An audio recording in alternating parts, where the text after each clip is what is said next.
I've always believed that memory is less a gallery of paintings and more a corridor of locked doors. You can choose which ones to open, which ones to pass by, and which ones to nail shut so they'll never creak again. But some doors, those carved by passion and betrayal, refuse to stay locked. They push themselves open at night, spilling their shadows into your dreams, leaving you wide awake, staring at the ceiling, wondering how it all went wrong. Emily is that door for me. When I first met her, I was 38, divorced for 3 years and convinced love was something I'd already used up. My ex-wife and I had parted with a kind of polite bitterness, the way you push away a plate of food you no longer have the appetite for. I thought I was done with romance, that I'd settle for silence and the occasional night of company with friends. Then Emily walked into the art gallery where I worked, and with her, the air changed. She was nothing like the women I had known. Younger, yes, 27 at most, but it wasn't her age that unsettled me. It was her presence. She moved with that calm, feline confidence people either admire or envy, her black dress clinging to her like a second skin, her eyes the exact shade of wet earth after rain. She paused before one of the larger canvases, tilted her head, and studied it with an intensity that seemed almost personal. "Do you ever wonder," she asked, without looking at me, "whether the artist painted the truth or just what he wanted others to see?" Her voice was low, musical, almost too deliberate. I remember forcing a smile, pretending I wasn't shaken by her question. "A little of both, I suppose," I said. "The truth always sneaks through, whether he wants it or not." That was our first exchange. It lasted barely a minute, but it hooked me, reeled me in like I was nothing more than a fish too hungry to notice the glint of steel in the bait. She came back the next week, and the week after, each time asking me strange questions about the paintings, questions that felt like riddles designed to measure how far I was willing to follow her mind into darker waters. We started meeting outside the gallery. Coffee turned into dinners and dinners into nights where she'd lie against me, her hair spilling across my chest, and whisper stories that never seemed to add up. One night she told me her father was a collector who had lost everything to debt. Another time she claimed she grew up in Paris, yet she couldn't name a single metro stop. Her lies, or half-truths, should have alarmed me, but they didn't. They fascinated me. Emily was a puzzle I couldn't resist, even if I suspected some of the pieces had been deliberately carved to cut my hands when I picked them up. The first time I felt a real crack in my certainty was when I discovered the painting. It had been smuggled into the gallery through a private sale, a stormy seascape, unsigned, the kind of work dealers whisper about because of its mysterious provenance. I was cataloging it late one night when Emily appeared at the doorway, though I hadn't told her I'd be there. She froze the moment her eyes landed on the canvas, her face blanching as though she'd seen a ghost. "Where did you get that?" she demanded. I remember stammering, trying to explain the consignor, the process, the usual dull details. But she didn't seem to hear me. She walked straight to the painting, fingertips hovering just short of the surface, trembling like she was standing before a sacred relic. "This shouldn't be here," she whispered. "Not here, not with you." And that was the moment I realized Emily carried secrets heavier than her beauty, heavier than her lies. Something in that painting had tied her to a past she was desperate to hide. I should have asked more questions that night, pressed her for the truth. But instead, I touched her shoulder, told her it was fine, told her I would take care of it. What a fool I was. For days after that night, Emily avoided the subject of the painting, but I could feel its weight pressing into every silence between us. She'd laugh too loudly at dinner, pour herself an extra glass of wine, or kiss me with an urgency that felt less like desire and more like distraction.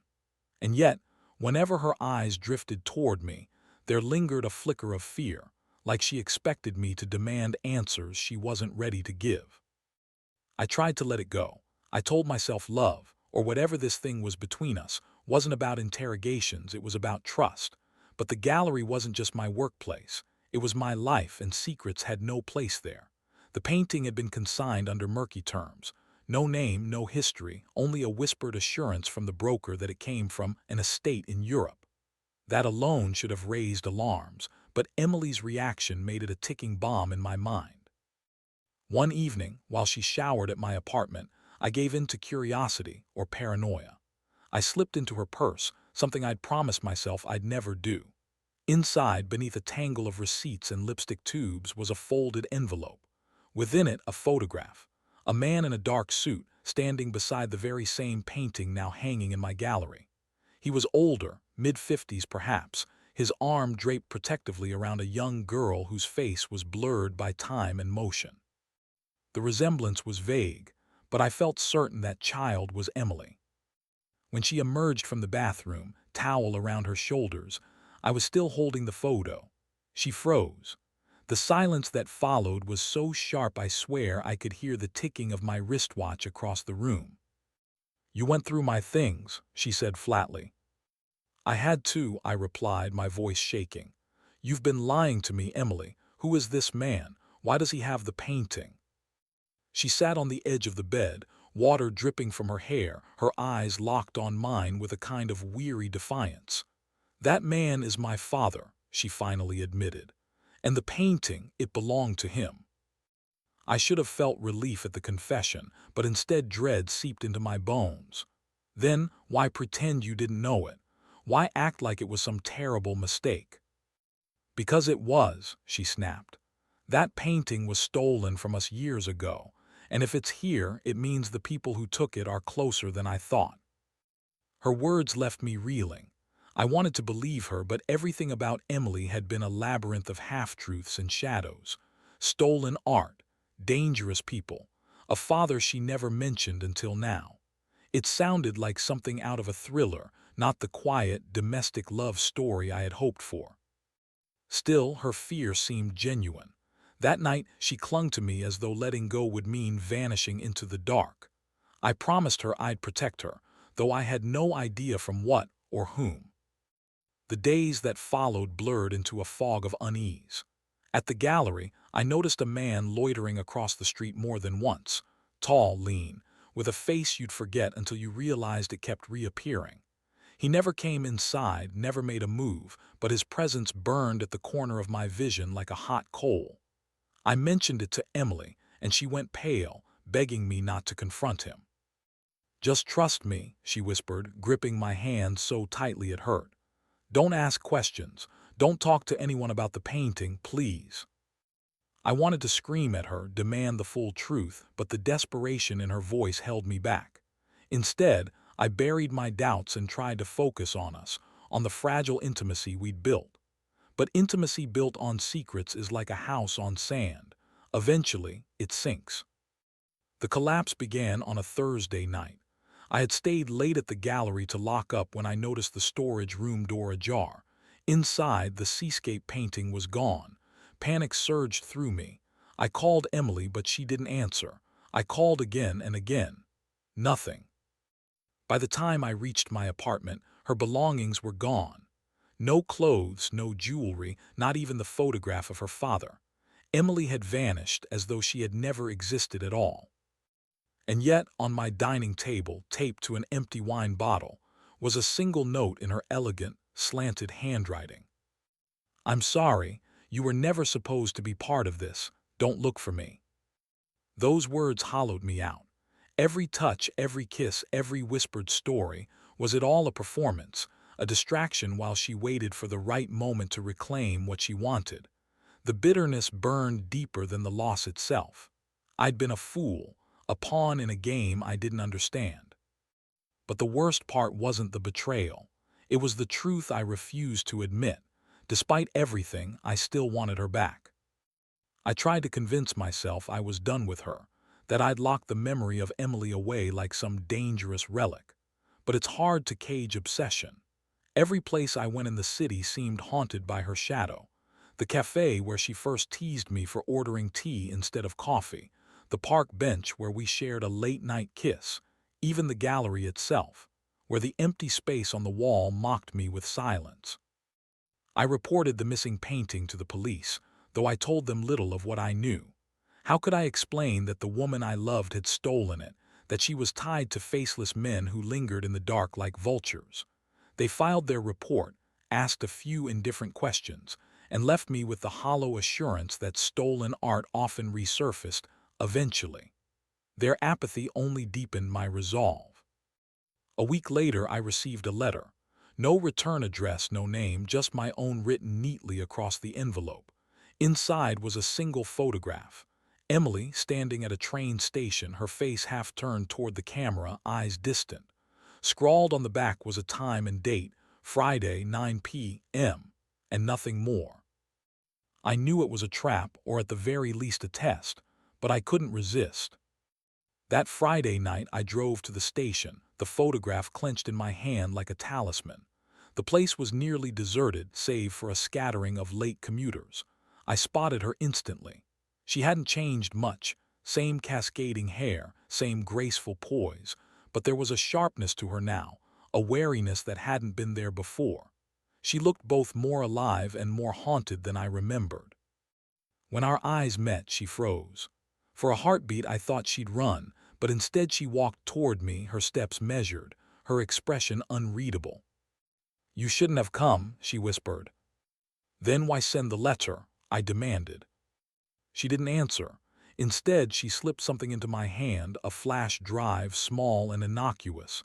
"Keep this safe. Don't open it. Don't tell anyone you have it."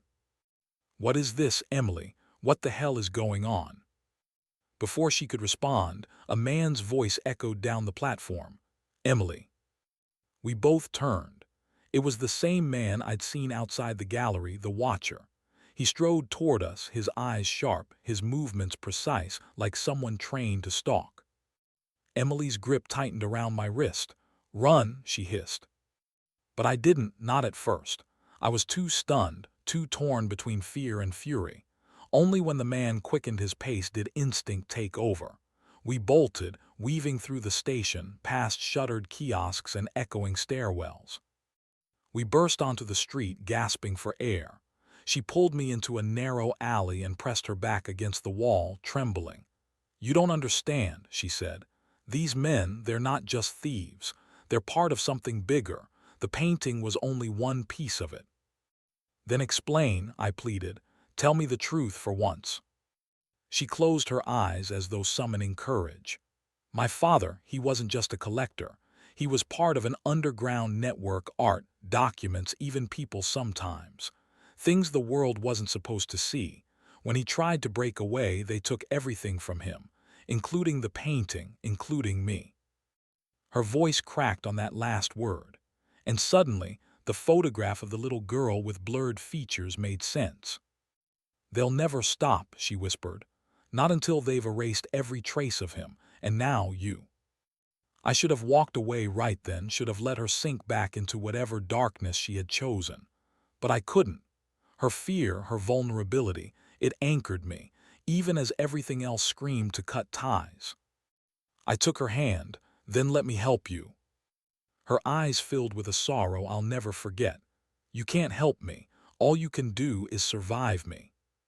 She kissed me then, quick, desperate, like a goodbye sealed in fire. And before I could say another word, she slipped into the night, leaving me clutching that flash drive like a curse. I didn't sleep that night. I sat at my desk, staring at the device, torn between opening it and hurling it into the river. Curiosity, of course, won. Inside were hundreds of files, scanned letters, bank transfers, coded messages. At first they made no sense, but patterns emerged. Names of powerful men, dates that coincided with art shipments, references to governments and bribes. It was a map of corruption sprawling far beyond anything I could comprehend. And right there, buried in a folder labeled Inheritance, was a document with my name. It wasn't coincidence. I wasn't just some unlucky bystander swept into Emily's storm. I was part of it, whether I liked it or not. I didn't leave the apartment for 2 days after finding my name on that file. I pored over every page, every number, every reference, as if some hidden thread would explain why I was tangled in this conspiracy. At first, I thought it had to be a mistake, but the more I read, the less certain I became. The document wasn't long, just a transfer of ownership dated years ago, showing a small but steady flow of money tied to my name. I recognized my late father's signature at the bottom. He had never spoken of such dealings, and I had no memory of receiving anything from him except his watch when he passed. But there it was, undeniable, suggesting he too had been tangled in Emily's world long before she and I ever met. The weight of it crushed me. My father, the quiet man who raised me on honesty and hard work, linked to the same shadow network that had destroyed Emily's family. Had he been protecting me, or had he been complicit all along? By the third day, paranoia was gnawing at me. I noticed the same black car circling my block, the same man in a dark coat pausing too long by the corner store. I unplugged my phone, covered my windows, and kept the flash drive hidden under a floorboard. Sleep became a stranger. It was Emily who broke the silence. One night, close to midnight, I woke to find her sitting at the foot of my bed, her silhouette framed by moonlight seeping through the blinds. "You opened it," she said softly. "It wasn't a question." I sat up, heart pounding. "What is all of this, Emily? Why is my name in those files?" Her face was pale, her eyes rimmed red, as though she hadn't slept in weeks. "Because you were never meant to be innocent in this," she whispered. "Your father tried to shield you, but he was already too deep. They used his name and yours to funnel things through without suspicion. You were a phantom player in their game." I felt sick. My entire life, reduced to a pawn in a game I never chose to play. "Why didn't you tell me before?" I demanded. She looked away. "Because loving you was the only part of my life that wasn't poisoned. I wanted to keep you separate from all of it, but once you found the drive," her voice cracked, "now they'll never let you go." I wanted to hate her in that moment, for pulling me into this nightmare, for hiding the truth, for making me fall for her knowing the ground beneath us was quicksand. But hate is rarely so clean. Beneath the fury was a helpless devotion I couldn't shake. "Then what do we do?" I asked. She leaned closer, her hand brushing mine. "We run." And so we did. That very night, we packed what little we could carry and fled the apartment. Emily guided us through back streets, changing directions every few blocks, as though the city itself were a maze designed to trap us. By dawn, we were on a bus heading north, leaving behind everything familiar. The days that followed blurred into a haze of cheap motels and restless travel. Emily grew thinner, more restless, her nerves fraying with every passing mile. At times she clung to me with desperate tenderness as though I were her only anchor. At others, she grew distant, staring out windows with a look that chilled me, as though she were already gone. It was in one of those dim motel rooms, the walls reeking of mildew, that I finally pressed her. "Tell me the truth, Emily, all of it. No more half-truths, no more riddles. If I'm already doomed, I at least deserve that." She sat on the edge of the bed, head in her hands. For a long time she said nothing, and I thought she'd refuse. But then, slowly, she began to speak. She told me about her father's last days, how he had discovered something he wasn't supposed to, something buried deep within the network he served. A list, she called it, a ledger of names and transactions implicating people far too powerful to ever face justice. He'd hidden it, and when he refused to surrender it, they destroyed him piece by piece until nothing was left but Emily. "They want it still," she said. "The painting, the files, everything he left behind, it's all part of the same puzzle. And you," she looked at me with hollow eyes, "you're part of the inheritance, whether you like it or not." I should have run then. I should have walked out of that filthy motel and left her to whatever fate she'd inherited. But I couldn't. For all her lies, all her shadows, Emily was the only thing that felt real. And yet, even as she leaned into me that night, her body trembling with exhaustion, I couldn't shake the gnawing suspicion that she wasn't telling me everything. Because in her voice, beneath the exhaustion and sorrow, there was something else, something sharp, like the edge of a knife waiting to be used. It was raining the night everything came apart. Sheets of water hammered the motel roof, drowning out the hum of passing cars, making the world outside feel like another dimension. I sat by the window, watching the storm, while Emily paced behind me like a caged animal. "They've found us," she whispered suddenly, though she hadn't looked outside. "I can feel it." My stomach tightened. "You're imagining it, we've been careful." "No," she said, turning to me with eyes so sharp they cut. "Careful isn't enough with them. You don't understand the kind of people we're running from. They don't make mistakes." I wanted to argue, to tell her the paranoia was breaking her down, but then headlights pierced through the rain, stopping in the lot. Two men stepped out, umbrellas shielding their faces. They didn't look like travelers. Emily's breath hitched. "It's over." I grabbed her arm. "No, we can still leave through the back." But she didn't move. Instead, she looked at me with an expression I'd never seen before, half sorrow, half resignation. "I need to tell you something before this ends." "Emily." She pressed a trembling hand to my cheek. "I never meant to drag you into this, but the truth is I knew who you were long before we met. Your father's name, his ties, they told me to find you. At first you were just a connection, a means to an end. But then," her voice broke, "then you became the only real thing in my life." The words shattered something inside me. All the nights we shared, the promises whispered in the dark, they had been born from orders, not love. Or so I thought. "You're saying it started as a lie." My voice was a whisper, barely audible over the storm. "Yes." Tears streamed down her face, mingling with the rain leaking through the cracked ceiling. "But it didn't stay a lie. I swear to you it didn't." I couldn't answer. I couldn't move. All I could hear was the thundering of my own heart and the muffled footsteps drawing closer outside. She kissed me then, desperate, almost violent, as if she were trying to carve her truth into me before it was too late. And when she pulled away, there was a strange calm in her eyes. "Stay here," she said. Before I could stop her, Emily slipped out the door into the storm. I stumbled after her, shouting her name, but the rain swallowed my voice. Through the blur, I saw her approach the two men. She spoke to them quickly, urgently, her hands raised as if bargaining. Then one of the men drew something from his coat. I don't remember deciding to move, only the sick jolt of my body running toward her. But before I reached them, the night cracked open with a gunshot. Emily fell, her body collapsing into the flooded gravel, her blood mingling with the rain. I froze.